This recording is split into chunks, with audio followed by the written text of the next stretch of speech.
If you've ever punctured a tube of paint or had to cram your tubes of paint into a bag to transport them, stick with me and I'll show you how to solve your paint carrying problems. Today I'm going to unbox and demonstrate what I hope to be the savior of your punctured and unorganized jumbles of paint. It really is stressful when you're painting to have all that mess.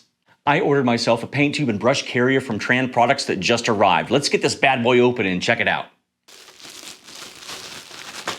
Well, the product was nicely packaged and it appears to be made of very, very sturdy, heavy-duty canvas, just as advertised. So let's get her open and take a look. This carrier holds up to 24 1.25 ounce tubes of paint. That's way more than I need on any painting expedition or even frankly in the studio. So I have a bag of 1.25 ounce paints here. Let's see if we can get them in comfortably. So this is nice elastic holders on here. So it does have a little bit of stretch to it and it does hold them in firmly, which is really, really nice.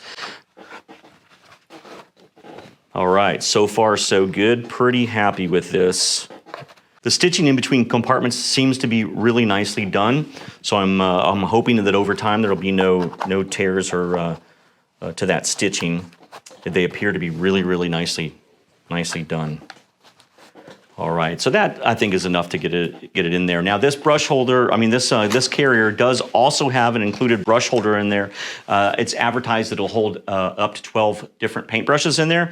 So we'll check that out as well. Okay, that is also very nice. It's got stitching at the bottom. This is open in on both ends to allow your brush to slide through, and on the end it'll slide into a pocket which is stitched at the bottom so that your brushes won't fall out at the end. All right, so let's get this rolled up. Rolls up rather nicely. This folds over here.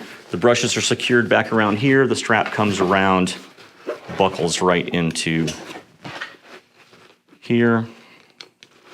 And you can carry it with the included carrying handle, or you can shove it in your backpack.